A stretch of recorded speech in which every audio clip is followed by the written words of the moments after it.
On February 2nd of this year, NRA lost a treasured family member, Texas lost a proud son, and America lost one of her greatest heroes. Please watch this video.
Ladies and gentlemen, we're extremely honored today to be joined by Chris's brave and loving wife, Taya. Please give her a warm welcome.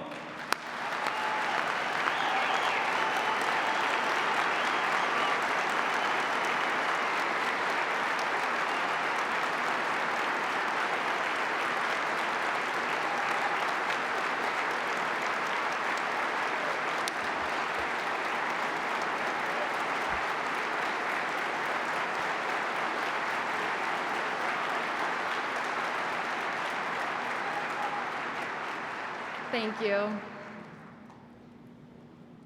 It's an honor to be here with you today. America needs people like you who are willing to stand up and fight for part of what makes America great. In the next few minutes, I want to share my personal perspective of what you are doing when you expend your time and energy to protect our freedoms. Not just those protected by the Second Amendment, but all of them. I'm sure you know the reason I'm here speaking to you today instead of my husband, Chris Kyle. I challenge anyone to tell me there isn't evil in this world. From the days of Cain and Abel, we know all too well there will always be evil. But that evil shouldn't take away our freedoms. In fact, the only way to defeat evil is by taking advantage of our freedoms. And so, let me talk about some sides of Chris you maybe don't know, and use his experiences to highlight why our freedoms and the responsibility to do good that goes with them are so important. First, promise me that you will not think of Chris solely as a hero. He wouldn't want that.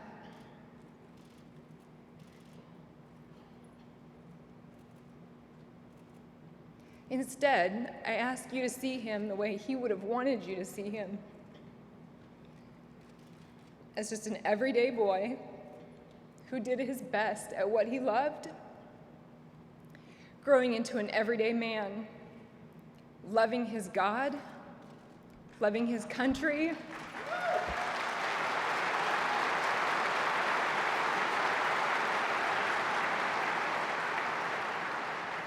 and loving his family.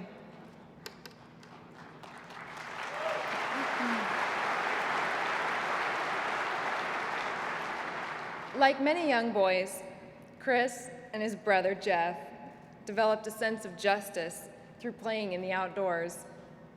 They used their pretend rifles, fighting imaginary bad guys, copying the heroes they saw in John Wayne movies. Those early battles nurtured a strong desire to protect others from evil and fight for what was right. As he got older, Chris's parents were adamant about teaching the importance of gun safety and proper use of real guns. He began to respect firearms as tools that could bring as much harm as good. When he learned to safely shoot and hunt, he was taught only to kill what he needed for food.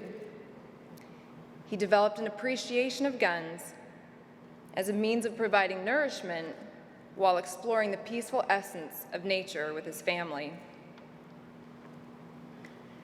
Chris grew up to be a fine cowboy, and a handsome one at that, if you don't mind me saying.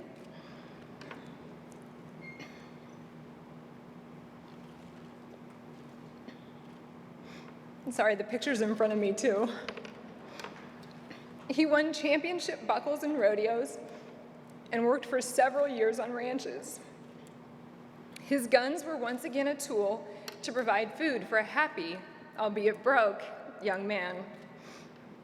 Importantly, his guns were also a way to protect himself and the animals in his care from predators ranging from rattlesnakes to coyotes. While many people knew Chris as the American sniper and appreciated his ability with a gun, far less people know that Chris only wrote that book because other people were going to write it about him, and he felt proper credit wouldn't be given to those he served with. He also knew he could be portrayed as something he wasn't. By writing it himself, he could stay true to his self-effacing, humble nature while still giving credit to others. He also said countless times that while publishers and some parts of the public are impressed with numbers of kills, that number did not interest him. A number that would have been much more important to him would have been if someone could have told him the number of lives he saved.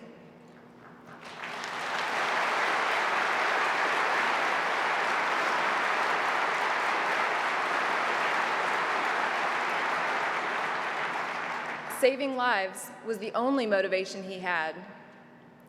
That was why he went to war. Saving lives came with a price, though. It forced him to let go of his innocence.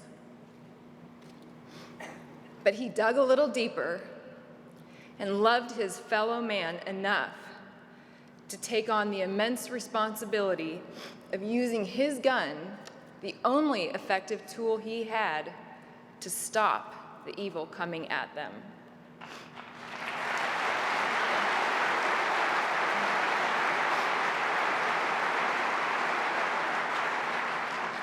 Chris often said, members of the military voluntarily sign a blank check to the United States of America for a price up to and including their life. His goal was to make that price as low as possible. He used his rifle to do that. When faced with a decision to fire or let an American die, Chris dug deep. He found courage. He was able to use his weapon to save lives of those he was sent to protect. Many people have told me heart-wrenching stories about how they would not be alive today if it were not for Chris. He felt a sense of purpose and fulfillment protecting the people around him. He appreciated the guns that helped him do that. I've been blessed to hear from a U.S. Marine who knew with all certainty that he, and consequently his young daughter, would not be alive today if it were not for Chris's service. I have witnessed parents addressing Chris with tears in their eyes, thanking him for saving the life of their child. Chris knew the stories of countless people who returned home thanks to his skills. He also knew the pain of loss caused by guns and anguished over those he couldn't save every day of his life.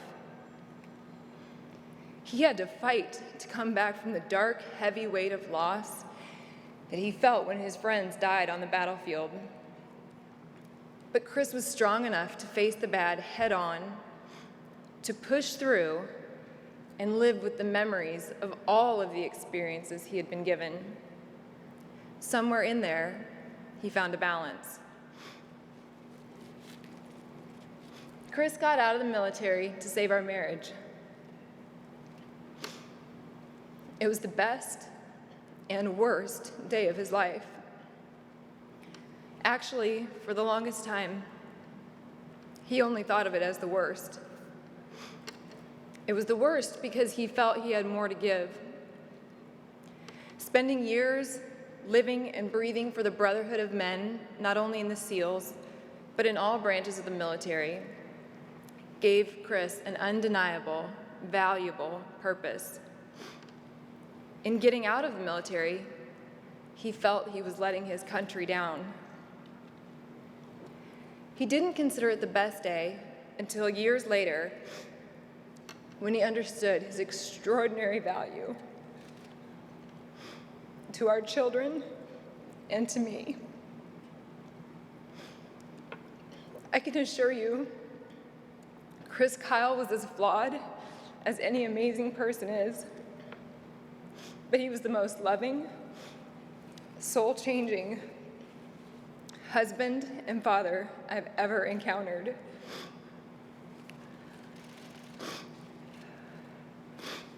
Chris's heart never left the military, though, and his drive to serve never waned.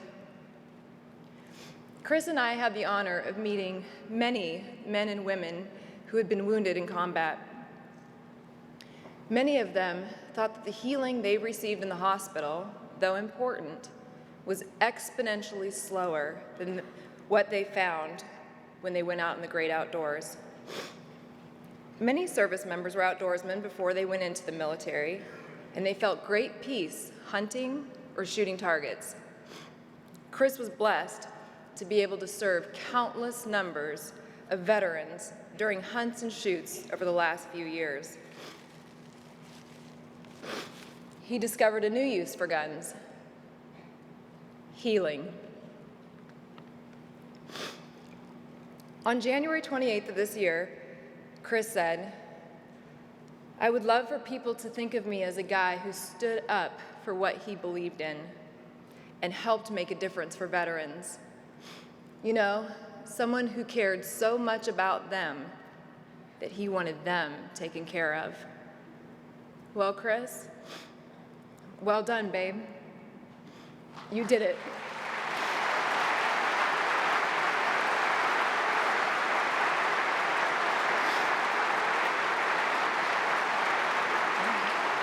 And you did it well.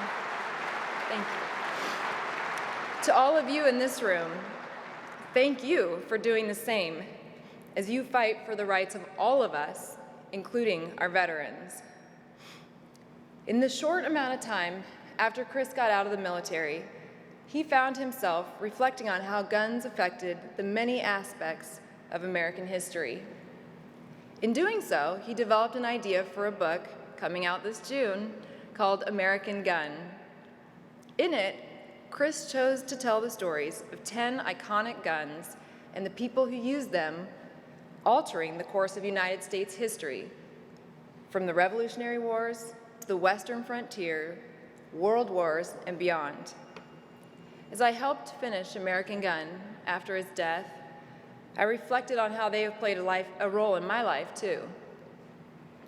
I pray they will continue to, as I am all too aware of the existence of evil in all walks of life. And because of that, I want to thank you and those who came before you for standing strong in defending our right to bear arms.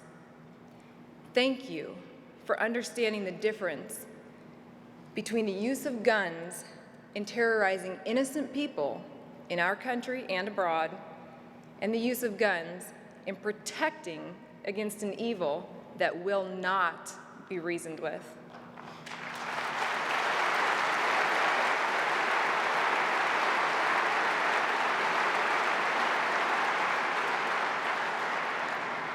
I will continue to thank you for standing up for the hardworking American families and children when I watch my own children play good guys versus bad guys.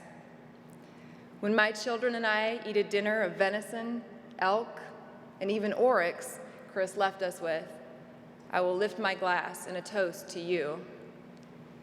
When I watch an Old West movie or a rodeo in Fort Worth, I will tip my hat in thanks to you and your willingness to protect the American way. When I see a military member, I will thank them, and I will do as Chris wanted us all to do.